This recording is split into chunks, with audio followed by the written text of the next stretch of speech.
Hello, everyone. I'm Jack Island, Chief Editor of Quest Publishing. We're partnered with Allegro Assisted Living in Miami, Florida to provide Allegro's residents, staff, and other community partners with some useful tips about the topic of personal reconstruction, which is the art of preventing personal crises and recovering from them. The presentation is based on a book by 4 cooperating authors, one of whom I'll introduce in a short time, Dr. Peter Tarlow, after a word by Marta Alonso, Allegro's Business Development Director. Marta? My name is Marta Alonso, and I'm the Director of Business Development for Allegro Dadeland. And to share a little bit of information about Allegro, we are a vibrant, high-rise, 55-plus independent living community where you discover the joys of inspired senior living, and we are located in beautiful downtown Dadeland. Please feel free to check us out at allegroseniorliving.com, as well as Facebook. Like us and share with your friends, please. On a separate note, we are very honored to have partnered with Quest Publishing and Dr. Peter Tarlow, who will be bringing us today an amazing webinar on personal reconstruction. And now I am pleased to introduce one of our guest speakers today, who will start on today's webinar. Join me in welcoming Mr. Jacques Island, editor of Quest Publishing. Take it away, Jack. Thank you, Marta. That was a nice introduction. I welcome everybody to this presentation of personal reconstruction, which is a topic that Dr. Peter Tarlow, a very noted author of many books, has recently written and will be talking about today. I think you'll enjoy it, especially in this time of the coronavirus crisis that everybody's undergoing. And without much further ado, I'd like to introduce Dr. Peter Tarlow, PhD. Peter, if you want to Thank you, take John. it up from here. I sure do. So first of all, I want to say hello. I want to thank everyone for allowing me to be with you all today. This is kind of a perfect week to be talking about personal reconstruction because so many wonderful things are going on. At the end of the week, for those of you who know the Jewish year, it's the end of one year and the beginning of another. And I think there are very few of us, it doesn't matter if you're Catholic, Protestant, Jewish, Hindu, Muslim, everyone is ready for a new year. This has been a very tough year. And just before I got on to the webinar with y'all, I was watching the president and the representatives from Israel and Bahrain and the United Arab Emirates making peace. And that seemed almost a year ago inconceivably impossible. It was like a spiritual quest that no one thought could take place. So here, as we have dealt with so many difficult things, it's so nice to see a time when we also have some good news. And no matter what your politics is, I don't believe anyone is against peace. I think we all want to create a sense of unity and goodness. So today I'm supposed to speak a little bit about personal reconstruction. I just started speaking about maybe spiritual reconstruction or political reconstruction or international reconstruction, but we're going to make it more personal. And basically, when we look at personal reconstruction, most of us have crises due to one of 4 factors. I'm not going to speak about all of them today, but we usually have a spiritual crisis, a psychological crisis, an economic crisis, and sometimes, unfortunately, a legal crisis. Now, different people at different times in their life have different parts of those crises. For example, today, as we watch the economy of the country go up and down and up and down, many of us are a little bit anxious about where the stock market's going to be, where our finances are. Those are economic issues, but they also touch psychological issues, and to a great extent, they touch spiritual issues.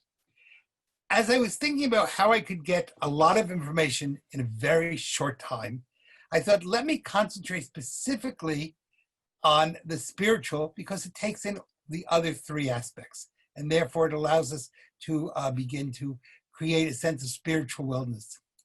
First, if I just take a quick turn back, a little detour, psychology is all about our problems in living. Among the many things that psychology does for us is it addresses our fears, our compulsions, our past unresolved issues. Spirituality, on the other hand, takes a different route. It looks at our relationships to where we fit into the world. And that is a world that is greater than any of us. If psychology is understanding life, spirituality is doing life. And so today we're going to talk about how we recreate a sense of truly living and making every day count as a gift. You can see it as from God or from a power higher than yourself, or however you choose to. This is not a lecture on religion, but however you want to see that sense of spirituality. I begin when I help people with this, with the basic premise that as long as you are alive, there's hope.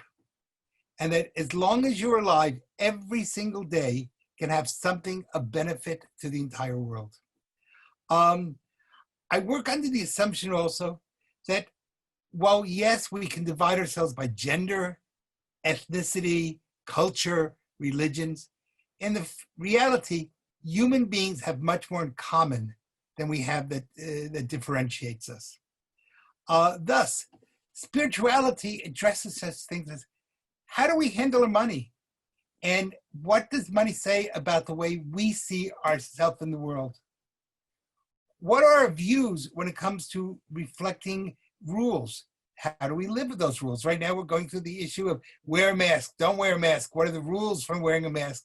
Are we staying 10 feet apart? That's a spiritual issue and not just an biological or medical issue. In the same way, I have to work on the assumption that people can change. As long as you are alive, you can make your life go in a direction that you want it to go. You are never too old to change. And that's a key element of what we're doing today. I make the assumption that we are all the product of forces greater than ourselves. Those could be psychological forces, godly forces, divine forces. It could be a power outside of us. I'm not going to define what those forces are, but spirituality comes from a really fascinating word in Hebrew, which is ruach, which means both the wind and the spirit. It's that physical and that emotional that when it comes together makes us determine what is a human being. And if you think about it, our bodies really aren't worth very much. The Germans came up during the Nazi period saying that a human body has about 18 cents worth of chemicals in it. What makes us special is not the human body. Many animals are stronger than us. Camels can go a long time without water. We can't. We can't carry heavy loads. But what makes us special is that undefinable spirit that's inside of us and makes each human being different and unique.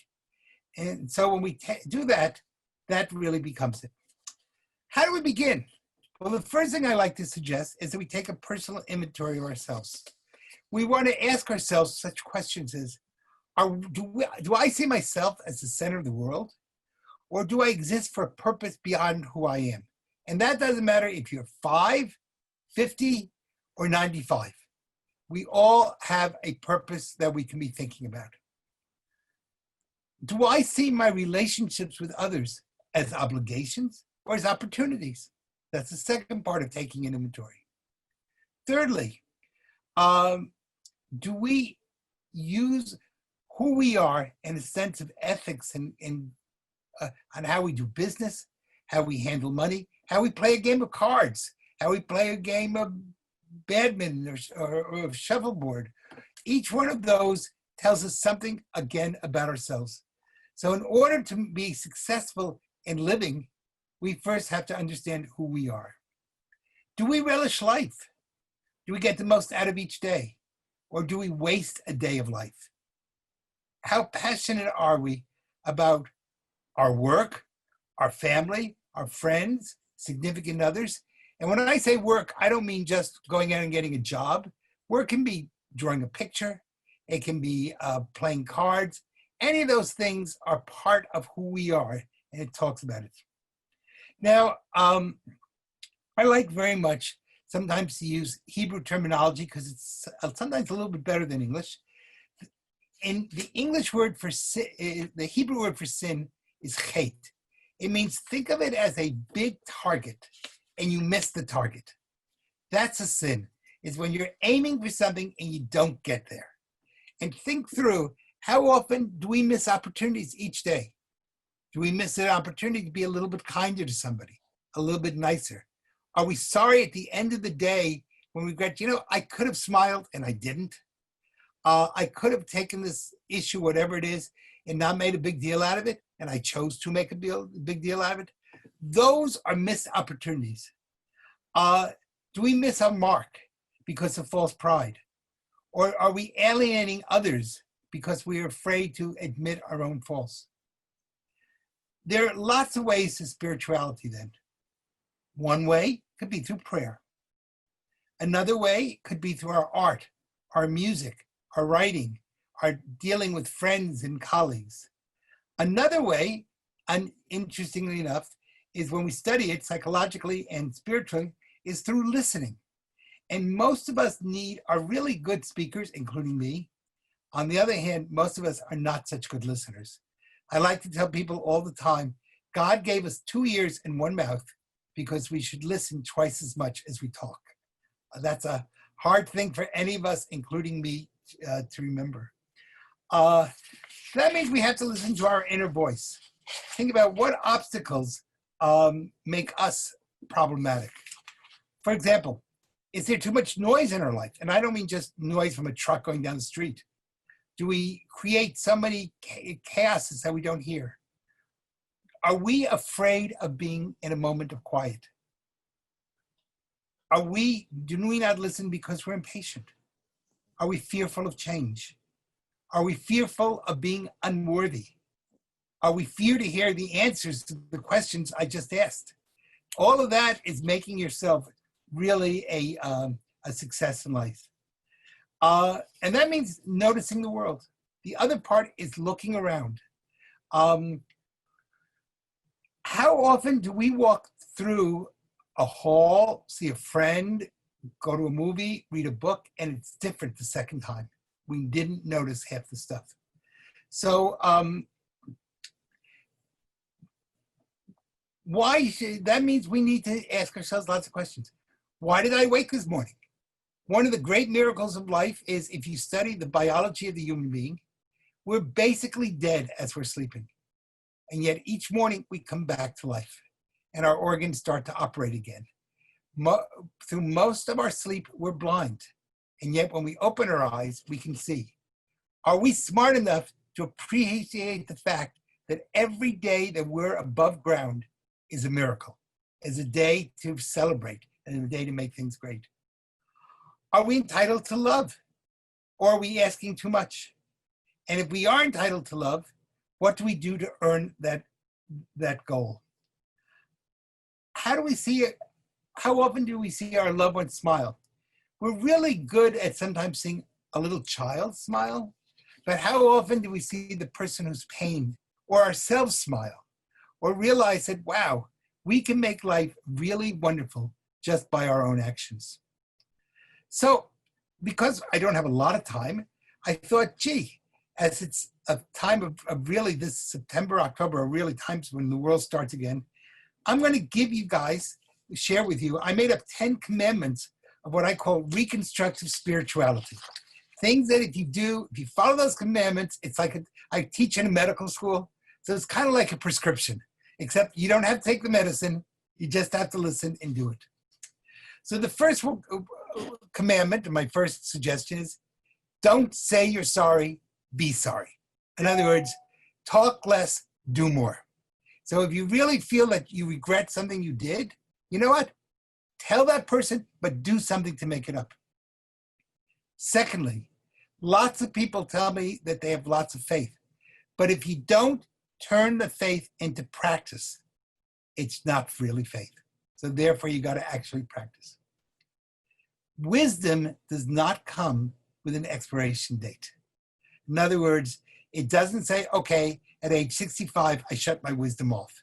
You are wise to the moment you die, and you have something to tell the world if you'll only share it. What we do and what we say reflects upon who we are. 5, know that money is neither evil nor good. It's merely a tool to help us in life. 6, seek a relationship first with yourself. If you're not comfortable with yourself, you'll never be comfortable with anybody else. So first, seek a relationship with yourself, then with your colleagues and friends, and finally, with whomever is the basis of your spirituality. 7, do something nice every day that you hadn't planned on doing. And at the end of the day, say to yourself, what did I do today that I hadn't thought about, but just made the earth a little bit of a better place? 8, take a little time to think quietly to yourself. Now that doesn't mean being you can be lonely or you can be alone. I'm suggesting that you take a little bit of time when you are alone. You are not lonely. Instead, you're getting to know yourself so that you can be part of a greater community. 9, remember that you are not the center of the world. The world is going to go on one way or other, and too many of us believe the world revolves around ourselves. It doesn't. The world goes on, spinning before we were here, and it'll go spinning after we leave. And last, realize that each stage of life has its own blessings. Don't regret what you did not do in the past, but rather work every day to make the future a better place and a better life for yourself. So I think that exactly gets me to the amount of time I was supposed to speak. And hopefully some of those commandments or some of those ideas you can incorporate into your lives to make your lives spiritually stronger. If you have a good sense of spirituality, you're going to be psychologically healthy. You're going to be able to handle your money beautifully. And you know what? You'll never be in trouble with the law. So follow those issues. Not only do you have a gift for yourself, but this is a gift you can give your children and grandchildren and great-grandchildren. Thank you. I hope that, and Jack, I guess I turn it back to you or to Marta. I believe maybe we have some questions, or how are we doing this now? I don't hear you. Have to unmute yourselves. We do have one question, and it says, can you send us your 10 commandments? Absolutely. So that's a... Yeah, I made them up last night. I kind of stole them from different pages of the book that I wrote on this, but I'll kind of put them in a nice little format. I'll get them over to, I don't know if, Giovanna, I have your email, but I'll give them to Jack, and he'll make sure to get them to you. Okay. Okay? So they will be done tonight, I promise. Okay. Thank you, Peter. Wonderful. We'll have a question and answer period now. I don't know how long or how many questions we have to answer. Was that the only one that you saw, Giovanna? Yes, that's the only one that I saw. And Okay. I believe that's all the questions that we're seeing. Well, hopefully I didn't bore people too much. Not at all. You never do. And Not I've at heard all. some parts of it before in a different light. And every time you speak, I see a different angle of it, and you add new information to it, new wisdom. Thank you.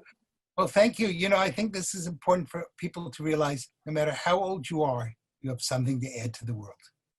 And that's something that, you know, we live in a society where if you said to someone, oh, you're looking wise and old, you take it as an insult. If you say you're looking stupid and young, we take it as a compliment.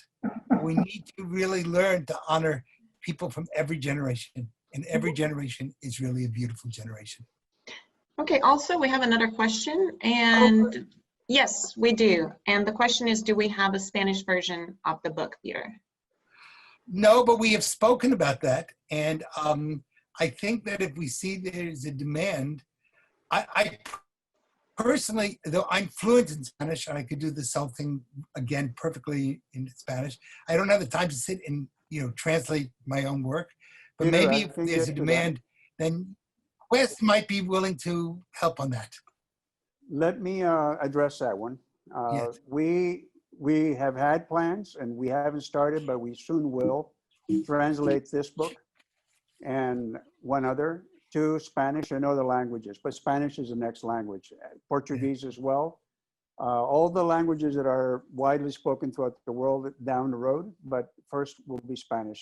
I expect that that will have happened. It will be available for sale or for purchase probably within, I'd say, 3 months. That's Because terrific. it takes a while to do a proper translation. We have to capture the colloquialisms and the cultural feelings that go into different regions that will be reading the book.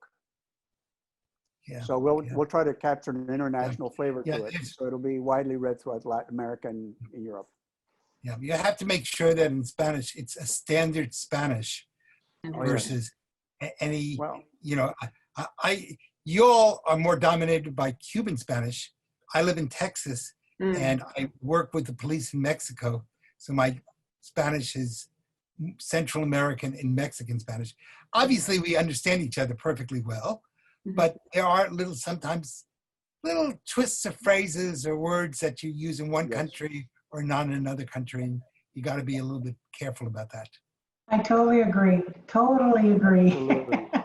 Yeah. So We've all had our experiences in a different nation or culture than when we Yes. grew up in, even if it's the same language. and by the way, the And same is true in it can be a English. problem. It's the same is true. I'm writing a book right now with a friend, and she is living in London. And not only are there spelling differences, but you know, if someone said to me, "I'm going to take the lorry up to my flat.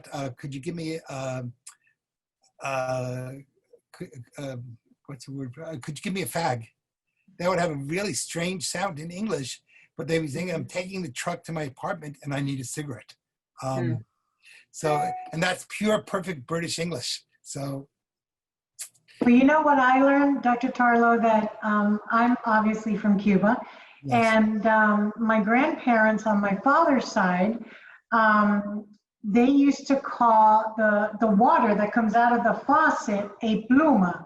And this is what a pluma means for me. It's a pen.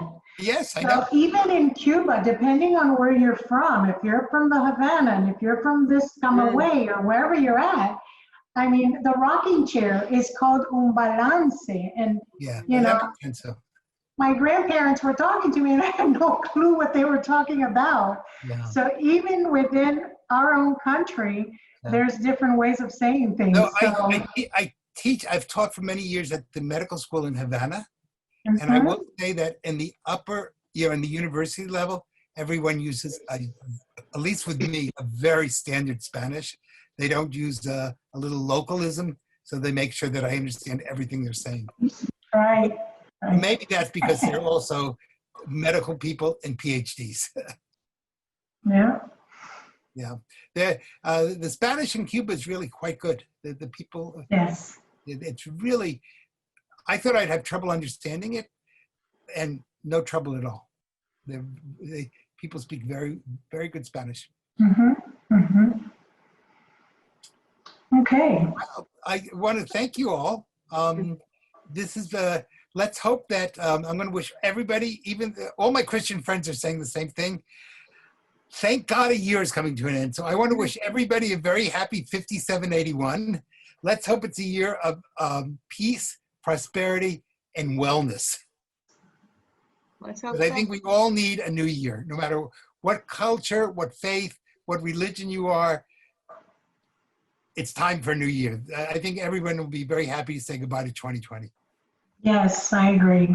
I agree too. Thank you. Thank you, Jack, for Thank you including very me. much. Bye-bye. Let me leave one last word for our listeners, the attendees who joined us today. I'd like to, first of all, thank Allegro for the partnership that we have formed in addressing its residents and its business partners, other business partners. We look forward to continuing work with you in helping or addressing any issues that your residents or yourself as a facility would have. And we would like to continue presenting to your attendees on this or any other topics that are related or to security into the future. The last thing I would like to say to all the attendees is if you have any questions about Allegro, the living facilities at Allegro, contact Marta Alonso for an on-site tour if you would like. I think I myself, when I went there, I was quite impressed in every respect with the facility, with the foods, with the people. And I think anybody who visits will feel the same. Will find the same outcome.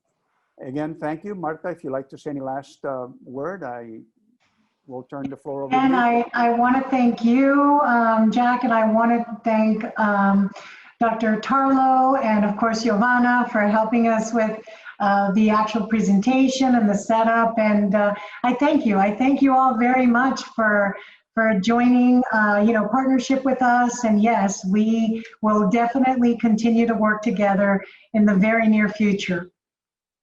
Well, thank you again. Yeah. And with that, we'll conclude this presentation.